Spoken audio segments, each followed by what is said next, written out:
Mal, são tantos assuntos aqui, a gente tem que fazer um esforço de síntese, né?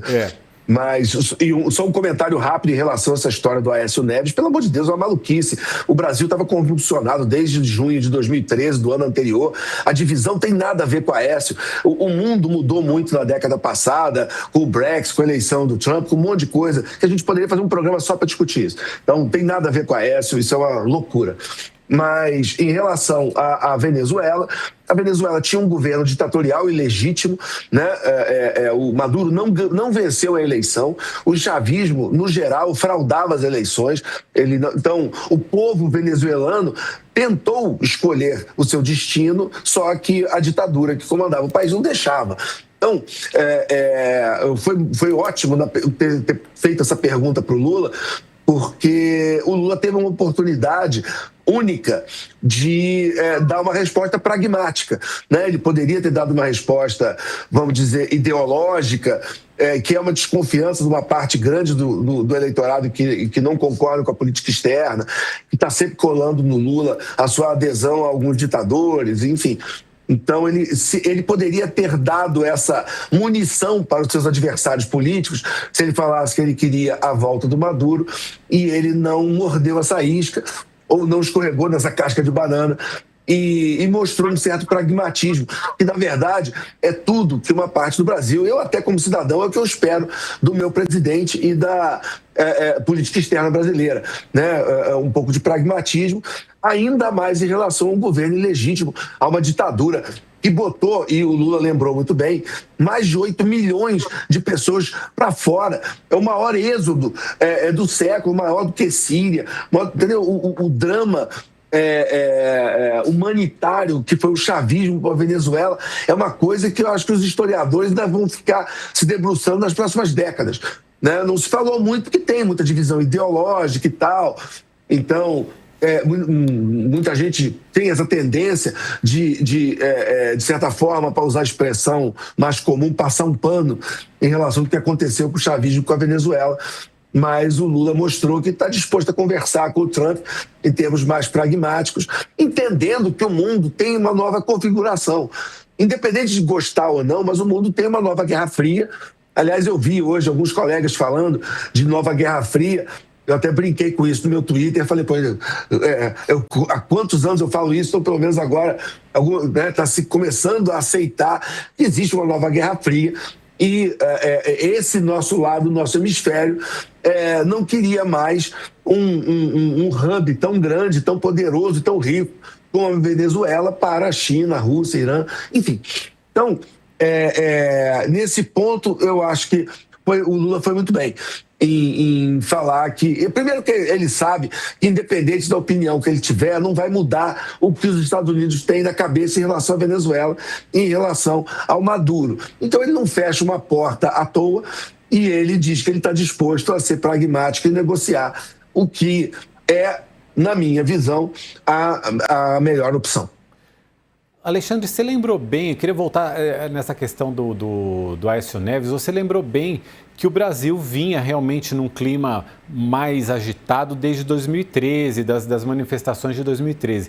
Mas existe uma mágoa do PT em relação ao Aécio Neves, sim. Existe uma mágoa da Dilma Rousseff em relação ao Aécio Neves, sim. Ele deixou claro na entrevista. Exato, mas e tem um motivo, né, Letícia? Você lembrou do motivo? A Letícia mandou uma mensagem aqui para mim e ela lembrou do motivo dessa mágoa, que foi um pedido que foi feito pelo PSDB, aí no caso não sei se foi diretamente pelo Aécio, mas na época eu acho que o Aécio era o presidente do PSDB, não me corrija se estiver errado, de recontagem dos votos da eleição de 2014, né, Letícia? Foi aí que começa, nesse momento, quando tem a eleição e a Dilma é reeleita, o Aécio, de fato, liga lá para ela, reconhece, e aí o PSDB entra no TSE com pedido de auditoria especial do resultado da eleição presidencial.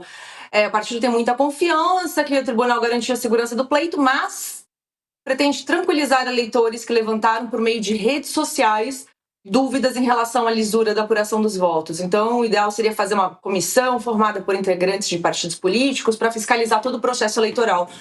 Aí a gente viu isso em 2014 E ali começou o que é considerado, de fato, o início dessa mudança, desse rompimento mais amplo e desse questionamento do processo eleitoral brasileiro, que até então não tinha sido questionado. A gente já tinha a urna eletrônica, as urnas funcionavam, existia um sistema de votação que já estava implementado, que não era mais aquelas cédulas de papel em que as pessoas votavam, que tinha muita história de fraude por trás.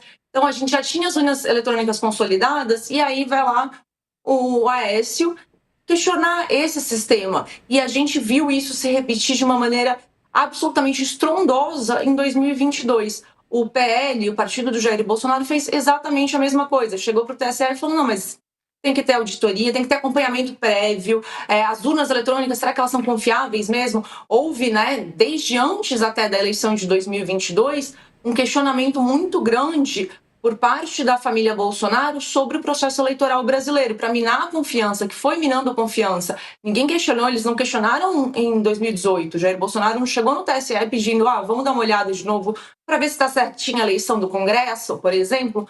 Não fez esse pedido, porque ele tinha vencido a eleição. Esse pedido foi feito pelo AS em 2014, quando perdeu, e foi feito pelo Jair Bolsonaro em 2022, quando perdeu também.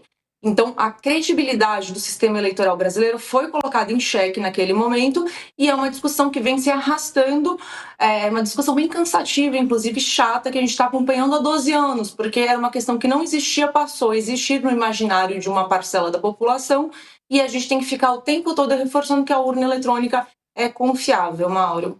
Alexandre, já vou te chamar. Eu vou só pela ordem aqui, que o Couto levantou a mão aqui também, mas eu já vou te chamar também. Diga lá, Couto. Não, Letícia, eu queria lembrar um episódio, como as coisas mudam de uma eleição para outra, né?